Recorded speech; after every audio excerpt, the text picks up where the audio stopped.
안녕하세요. 제 이야기를 조심스레 꺼내보려고 해요. 저는 윤하연이라고 해요. 42이 되었고 지금은 된장, 간장, 고추장을 정기 배송하는 작은 발효 구독 회사를 운영하고 있어요.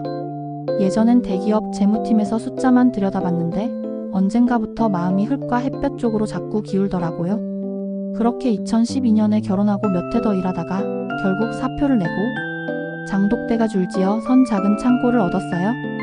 엄마는 몸 먼저 챙겨야 한다면서 스마트워치를 사주셨어요. 잘 먹고 잘 자라는 뜻에서였는데 그때는 그 시계가 제 삶을 지켜줄 거라고는 상상도 못했어요. 처음 구독자를 봤던 날 저는 새벽부터 항아리 뚜껑을 하나씩 열었어요. 숙성 냄새가 은근히 올라오면 꼭 오래 묵힌 마음이 숨을 쉬는 것 같았거든요. 남편 도유는 처음엔 든든했어요. 물류 쪽 일을 하니까 배송 라인은 내가 연결해줄게 하며 어깨를 내어줬고, 시어머니는 장맛만 지나면 장사는 다 된다라며 된장 한 숟가락을 꼭 찍어 맛보셨어요. 친정은 오래된 식품 가업이 있어서 동생이 바쁘게 뛰고 있었고 저는 제 라벨을 붙여 제 방식대로 한 발씩 전진했어요. 그때만 해도 모든 게 제자리에서 찬찬히 익어가는 줄 알았어요. 창고 바로 건너엔 경비실이 있어요. 박 경비 아저씨가 종종 현관 도어폰이 또 말썽이야 하며 투덜거렸죠. 저는 대수롭지 않게 웃고 넘겼어요. 그래도 혹시 몰라 출입 이력은 꼼꼼히 남겨두자고 택배 기사님들 동선도 게시판에 적어두었어요. 재무팀 버릇이 여전히 남아있어서인지 숫자랑 시간표를 맞춰보는 일이 제일 마음이 편했거든요. 스마트워치도 처음엔 수면 패턴 보려고 썼어요. 하루에 몇 번씩 심박이 들쭉날쭉하면 물을 더 마시고 창고 뒤쪽 마당을 한 바퀴 돌았어요. 그게 버릇이 되었고 나중엔 자동으로 통화 녹음이 켜지는 설정도 해두었어요. 거래처와 약속 꼬일 때 참고하려는 용도였죠. 그때는 어디까지나 일이 깔끔해지길 바라는 마음이었어요. 구독이 조금씩 늘면서 제 하루는 더 바빠졌어요. 아침엔 숙성 체크, 낮엔 포장과 배송, 저녁엔 고객 Q&A를 정리했어요. 동생 재미는 가끔 창고에 들러 누나, 재고는 두 갈래로 나눠줘. 혹시 변수가 생기면 대체 라인 써야 해 하고 귀띔해줬어요. 저는 그 말을 수첩에 적어두고 소분 날짜와 로트 번호를 두 줄로 기록했어요. 숫자는 제게 늘 방패였고 기록은 제 숨 같은 거였으니까요. 도유는 이제 판을 키우자라며 더 큰 거래처를 이야기했어요. 저는 속으로 키우는 것도 익어야지 하고 미소로만 답했어요. 내 장맛이 내 속도로 자라길 원했거든요. 밤이 되면 창고 지붕을 두드리는 바람 소리를 들었어요. 스마트워치 화면엔 제 호흡이 작게 반짝였고 마음은 묘하게 잔잔했어요. 그때는 몰랐어요. 이 잔잔함이 곧 출렁임의 전조였다는 걸요. 삶은 장독처럼 겉으론 고요해도 안에서는 천천히 변하고 있었던 거예요. 저는 그 변화가 어디를 향하는지 모른 채 그저 더 정직하게, 더 숫자답게 하루를 쌓았어요. 안녕하세요 라고 인사한 김에 여기까지 들려드릴게요. 다음에는 제가 왜 기록을 더 집요하게 붙들게 되었는지 이야기해볼게요. 흔적은 남고 그 흔적이 결국 저를 지켜주었다는 걸 그때는 정말 몰랐어요. 남편 도윤이 배드민턴을 시작하겠다고 했을 때 저는 그냥 운동 삼아 하는 줄 알았어요. 사실 그때까지만 해도 남편은 일이 바쁘다, 거래처와 술자리가 잦다 이런 말로 늦는 날이 많았거든요. 그래서 운동으로 스트레스라도 푼다니 잘 됐다고 생각했어요. 하지만 점점 퇴근 시간이 늦어지고 집에 들어오면 샤워부터 하느라 대화할 틈도 없어졌어요. 저는 그저 사업하는 사람은 다 저런가 보다 하고 넘기려 했죠. 그런데 어느 날은 이상했어요. 회사 뒤쪽에 배드민턴장이 있다길래 혹시나 하고 가봤는데 불은 꺼져 있고 코트엔 아무도 없더라고요. 더군다나 회사 문도 굳게 잠겨 있었는데 그날 남편은 분명 회사에서 운동하고 있다고 말했거든요. 차 안으로 돌아오는데 등골이 싸늘해졌어요. 그날 이후 저는 차 블랙박스를 열어보는 습관이 생겼어요. 출퇴근 동선과 주차 시간대가 남편 말과 달랐죠. 스마트워치도 저를 도와줬어요. 원래는 수면 기록이나 심박수를 보려고 썼는데 자동으로 통화 녹음이 켜져 있던 날이 있었어요. 우연히 확인해 보니 남편이 전화를 하면서 낮은 목소리로 오늘도 집 앞까지 데려다 줄게라고 말하는 게 잡혀 있더군요. 그 순간 가슴이 철렁 내려앉았어요. 저는 그때까지도 혹시 잘못 들은 걸까? 내가 예민한 걸까? 하며 제 탓을 했어요. 차라리 제가 잘못한 거라면 낫겠다 싶었거든요.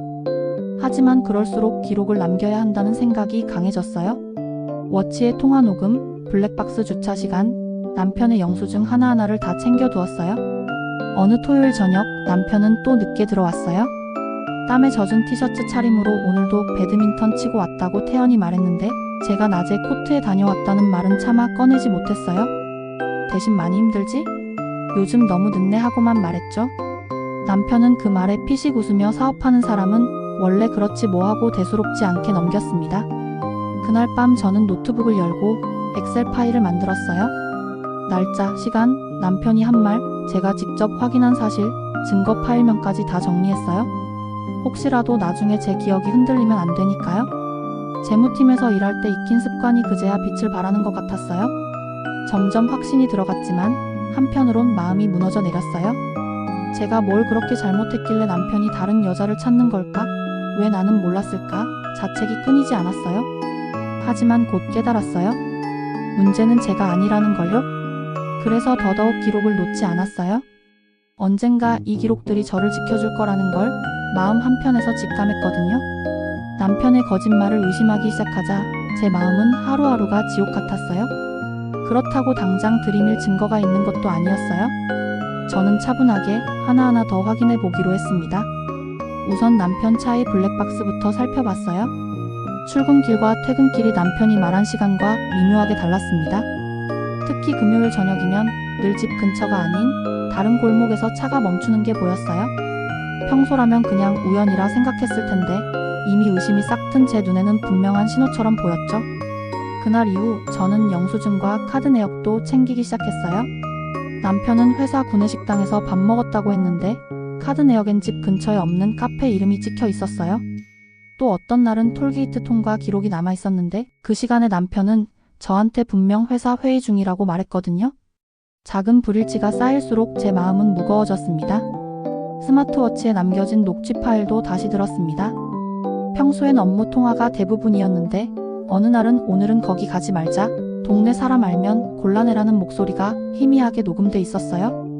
남편의 목소리였음이 분명했는데 상대방 목소리는 너무 작아 잘 들리지 않았어요. 그래도 제겐 충분했어요. 이제는 단순한 의심이 아니라 확신으로 굳어져 갔습니다. 하지만 아이러니하게도 저는 남편 앞에선 더 웃으려 했어요. 저녁을 차려주면서도 오늘도 고생했지? 하고 물었어요. 제 속은 썩어 들어가는데 겉으론 아무렇지 않은 척하는 게 참 괴로웠습니다. 왜냐면 혹시라도 제 촉이 틀렸다면, 내가 남편을 잘못 의심했다면 그때는 돌이킬 수 없을 테니까요. 그 무렵 저는 점점 잠을 제대로 못 잤어요. 누우면 자꾸만 머릿속에서 블랙박스 영상이 돌고 워치에 찍힌 심박수 그래프는 자꾸만 비정상적으로 튀어올랐습니다. 결국 회사 일에도 집중할 수 없어서 상사한테 몇 번이나 눈치도 봤습니다. 그래도 손을 놓을 수는 없었어요. 이대로 넘어가면 저는 바보가 되니까요. 토요일 아침 남편은 지방 출장을 간다며 집을 나섰습니다. 이상하게 촉이 와서 저는 뒤따라 나갔어요.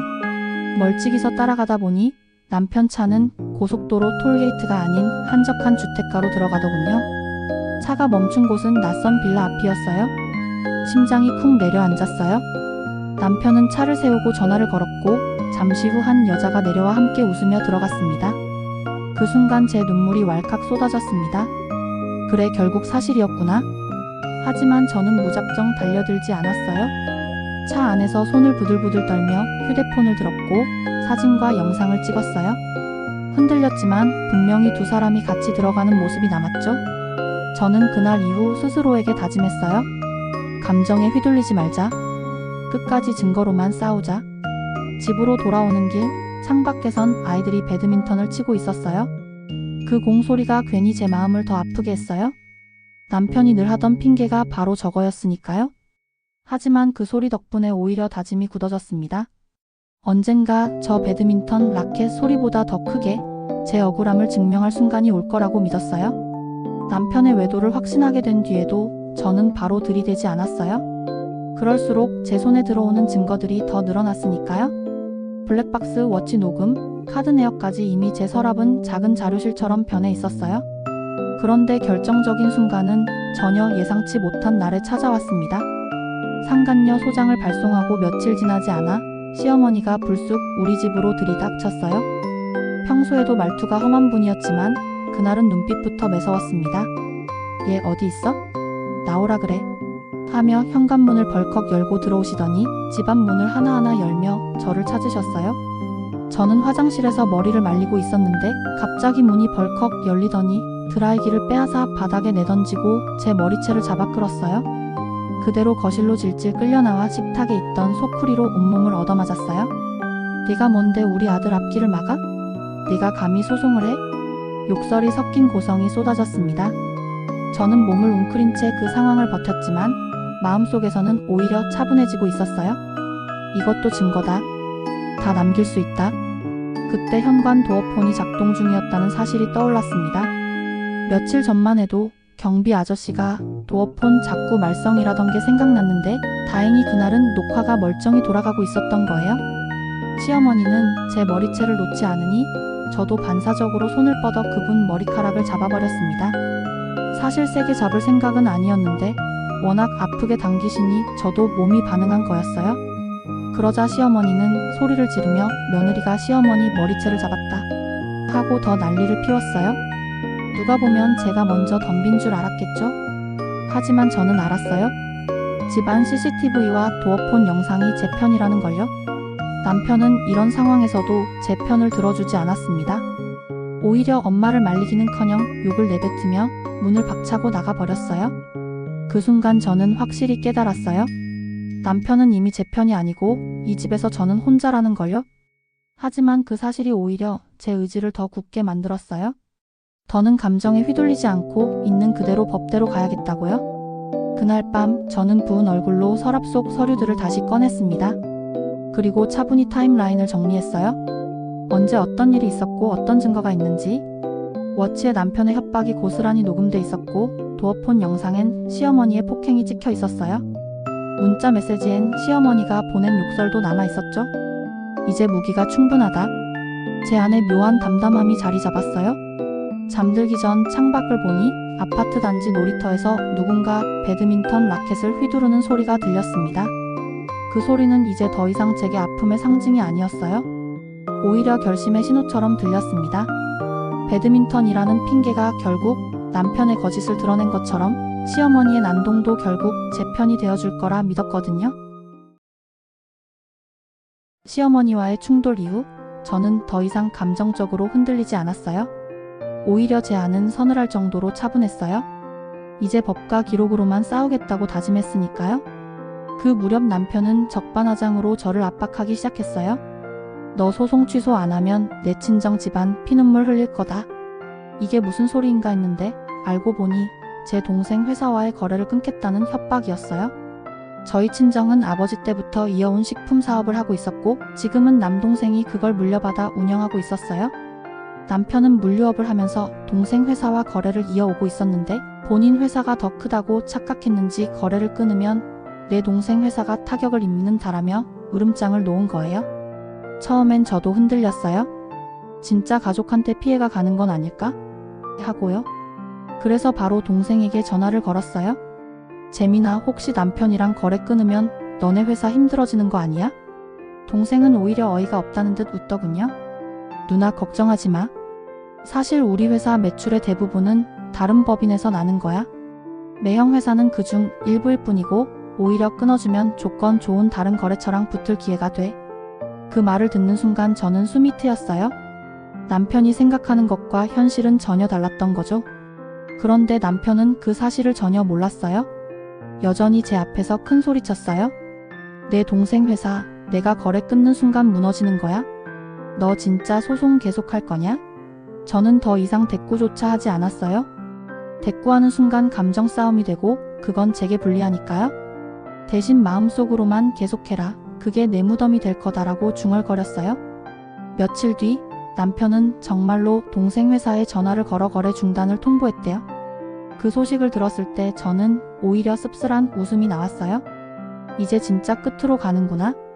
남편은 제게 마지막 카드를 쥐고 있다고 착각했지만 사실 그건 자기 발목을 잡는 밧줄이었으니까요. 그 후 남편의 회사에 조금씩 균열이 생기기 시작했어요. 업계의 거래처를 협박한다는 소문이 돌았고 투자자들 사이에서도 불안이 번졌어요. 오히려 동생 회사는 더 탄탄해졌고 새로운 거래처가 몰려들었죠. 남편은 그 상황을 전혀 눈치채지 못한 채 저한테 이제라도 소송 취소해. 네가 고집 부릴수록 내 가족만 힘들어져라고 말했어요. 저는 그 말을 듣고 고개만 저었어요. 아니, 힘들 사람은 당신이야. 그날 밤 서랍에 모아둔 증거들을 다시 꺼내 정리했어요. 시어머니의 폭행 영상, 남편의 협박 녹취, 블랙박스 동선, 상간녀와의 메시지까지. 퍼즐이 점점 완성돼 가는 기분이었어요. 이제 더 이상 두려울 게 없었어요. 제 안에서 서늘한 결심이 차갑게 빛났어요. 창고에서 된장 항아리 뚜껑을 열자 오래 익은 장의 깊은 향이 확 퍼졌어요. 저는 그 향을 맡으며 마음속으로 되뇌었어요. 거짓은 언젠가 썩지만 진짜는 이렇게 남는다. 남편이 무슨 짓을 하든 결국 남는 건 제가 지켜온 기록과 증거라는 걸요. 남편이 동생 회사와의 거래를 끊었다는 소식을 들었을 때 저는 솔직히 잠깐 두려웠어요. 그래도 결국 제 선택이 맞다는 확신이 더 컸어요. 남편은 자기 손으로 마지막 밧줄을 끊어내고 있었으니까요. 이제 저는 감정이 아닌 기록으로 계획적으로 모든 걸 정리해야 했어요. 그날 밤 저는 서랍 속 증거들을 꺼내 커다란 서류철에 하나씩 꽂기 시작했어요. 날짜별로 나눠 붙이고 설명 메모도 붙였죠. 남편의 외도 정황이 담긴 블랙박스 영상, 스마트워치에 남은 협박 녹음, 시어머니 폭행 장면이 찍힌 도어폰 영상, 그리고 욕설이 섞인 문자 메시지까지. 한 장 한 장 넘길수록 제 마음은 더 단단해졌어요. 그리고 변호사를 찾아갔어요. 변호사는 제 손에 들린 자료들을 보고 고개를 끄덕였어요. 이 정도면 충분합니다. 상간녀 위자료 소송, 시어머니 상대 폭행과 모욕죄, 그리고 이혼 소송까지 한 번에 진행할 수 있어요. 그 말에 저는 깊은 숨을 내쉬었어요. 무섭지만 이제 확실한 무기가 있다는 사실이 위안이 됐어요. 남편은 그 사실을 꿈에도 몰랐어요. 여전히 저를 협박하며 내가 정리했다고 했잖아. 더는 만나지 않아? 괜히 집안 망치지 말자라는 말을 되풀이했어요. 하지만 저는 그날 이후부터는 남편의 말에 반박조차 하지 않았어요. 그냥 고개만 끄덕이며 속으로만 생각했어요. 거짓말도 결국 기록 앞에서는 무너질 거야. 며칠 뒤 남편 회사에서 작은 사건이 터졌어요. 거래처 사장이 투자금을 회수하겠다고 난리를 치면서 회사 안이 발칵 뒤집힌 거예요. 그 소식은 업계 사람들 사이에 빠르게 퍼졌고 남편은 점점 초조해 보였어요. 하지만 집에서는 여전히 허세를 부렸어요. 잠깐 흔들릴 뿐이야. 곧 다시 회복할 거야. 저는 아무 대답도 하지 않았어요. 오히려 그럴수록 제 자료철이 더 빛나 보였어요. 주말이 되자 남편은 술에 취해 늦게 들어왔어요. 옷도 제대로 벗지 않고 소파에 털썩 주저앉더니 제게 막말을 쏟아냈어요. 너 같은 여자가 뭘 안다고 날 무시해? 내가 너 아니면 누가 사업 일으켜 세워줬겠어? 너 따위는 숫자나 맞추던 여잔데 내가 사람 만들어줬잖아. 순간 가슴이 철렁 내려앉았지만 저는 고개를 숙인 채 손목에 찬 스마트워치를 슬쩍 눌렀어요. 그 모든 말이 고스란히 녹음되고 있었거든요. 그날 밤 녹음을 다시 들었어요. 남편이 취한 목소리가 서늘하게 울렸어요. 너 혼자서는 아무것도 못해. 내 동생 회사도 내 덕에 굴러가는 거야. 저는 그 목소리를 들으며 차갑게 미소 지었어요. 동생 회사가 이미 남편과 상관없이 잘 굴러가고 있다는 걸 남편만 모르고 있었으니까요. 그 후 저는 일상처럼 증거를 정리하고 변호사와의 미팅 내용을 다이어리에 기록했어요. 법정에서 사용할 수 있는 말, 쓰지 말아야 할 말까지 정리하면서요. 이제 감정의 시간이 끝나고 증거와 기록의 시간이 시작된 거였어요. 창고로 나가 항아리 뚜껑을 열었을 때 숙성된 장 냄새가 다시 코끝을 찔렀어요. 그 깊은 향 속에서 저는 묘한 평안을 느꼈어요. 거짓은 언젠가 썩고 진실은 시간이 지나도 남는다는 걸 그 향기가 알려주는 것 같았어요. 그리고 다짐했어요. 이제 더는 숨지 않는다. 끝까지 간다. 소송 준비가 본격적으로 진행되자 제 일상은 두 갈래로 나뉘었어요. 낮에는 평소처럼 된장과 간장을 포장해 고객들에게 보내고 밤이 되면 서류철을 펼쳐놓고 변호사와 나눈 대화를 정리했어요. 변호사는 늘 흔들리지 마세요. 증거가 다 말해줍니다. 라고 했는데 그 말이 제 마음을 지탱해 주었어요. 하지만 남편은 여전히 현실을 몰라요. 어느 날은 술에 취해 들어오더니 제 앞에서 또 소리를 질렀어요. 내가 뭘 안다고? 너 같은 여자가 감히 나랑 맞서? 내가 버티면 결국 망하는 건 내 가족이라고 했잖아. 순간 화가 치밀었지만 저는 억지로 웃으며 손목에 찬 스마트워치를 눌렀어요. 그 목소리가 그대로 녹음되는 걸 확인하자 오히려 마음이 차분해졌어요.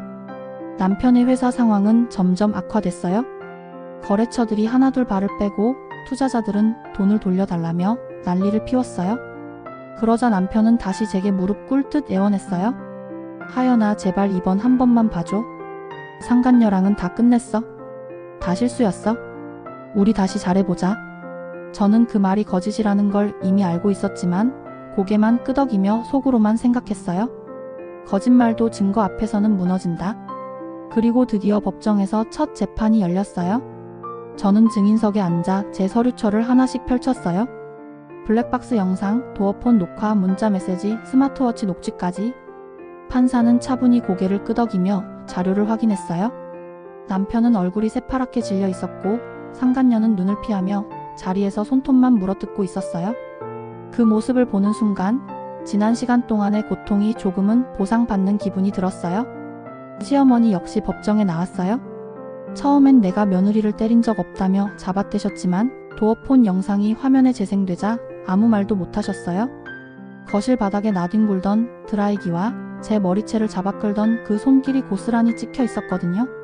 저는 그 영상을 차마 똑바로 보지 못했지만 판사의 표정이 굳는 걸 보면서 속으로 안도했어요.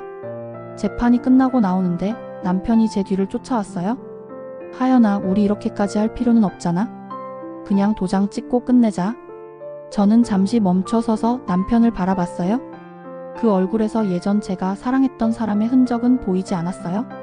오히려 끝까지 책임을 피하려는 비겁함만 가득했어요. 아니, 이제 시작이야. 제 입에서 나온 말은 짧았지만 제 삶을 지탱해준 모든 결심이 담겨 있었어요. 집으로 돌아와 창고 문을 열었을 때 햇살이 장독대 위에 부드럽게 내려앉았어요. 저는 항아리 뚜껑을 열고 깊게 숙성된 된장의 향을 들이마셨습니다. 그 향은 마치 제게 속삭였어요. 흔적은 남는다. 그리고 그 흔적은 결국 너를 지킬 거다. 그날 밤 저는 처음으로 깊은 잠을 잤어요. 이제 두려움보다 기대가 더 커졌으니까요. 남편이 무너지는 걸 목격하는 게 목적은 아니었어요. 그보다 더 큰 건 제 삶을 제가 지켜낼 수 있다는 확신이었어요. 그리고 저는 알았어요. 이 싸움의 끝에서 진실은 반드시 제 편이 되어줄 거라는 걸요. 재판이 몇 차례 더 이어지고 마침내 판결이 나왔어요. 상간녀에 대한 위자료 청구는 인정됐고 시어머니의 폭행 역시 증거가 확실하다며 손해배상 판결이 내려졌어요. 그리고 제게 가장 중요한 이혼 소송도 확정되었죠. 법정에서 판사가 판결문을 읽어 내려가는데 그 순간 그간 제 가슴을 짓누르던 무게가 조금씩 풀려나가는 걸 느꼈어요.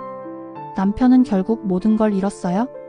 상간녀와도 틀어졌고 회사는 투자자들의 압박에 버티지 못해 문을 닫다시피 했어요. 직원들 월급조차 밀려 소송에 시달린다고 들었어요.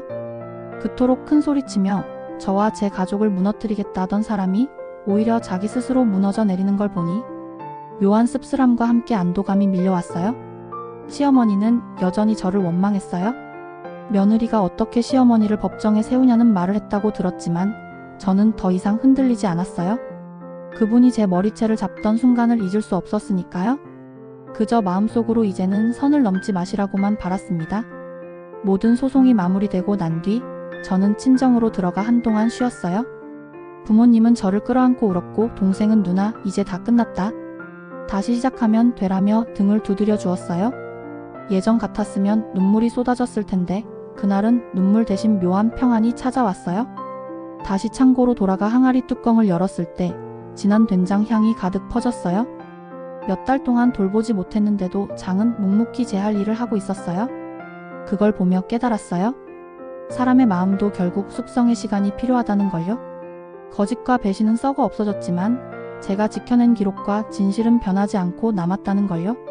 그날 저는 새로운 굿즈를 기획했어요. 고객들에게 드리는 작은 선물인데 기록 플래너라고 이름 붙였어요. 매일 먹은 음식을 적거나 하루에 느낀 감정을 쓰거나 작은 영수증 하나를 붙여도 좋은 그런 책이었어요. 제 삶을 지켜준 게 결국 기록이었으니까요. 누군가의 일상도 기록으로 단단해지길 바랐어요.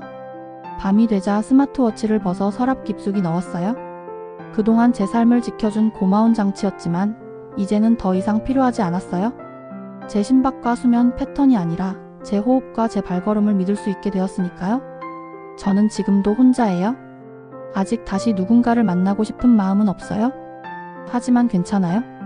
예전엔 왜 나만 이런 고통을 겪어야 하나 생각했지만 지금은 이제라도 내 삶을 내가 지켜낼 수 있어 다행이다라고 생각해요. 이제는 된장 향 가득한 창고에서 햇살을 받으며 제 삶을 다시 빚어가고 있어요. 언젠가 제 이야기를 듣는 누군가에게도 말해주고 싶어요. 끝은 분명히 있습니다. 거짓은 무너지고 진실은 남아요. 그리고 그 진실은 언젠가 반드시 당신을 지켜줄 거예요.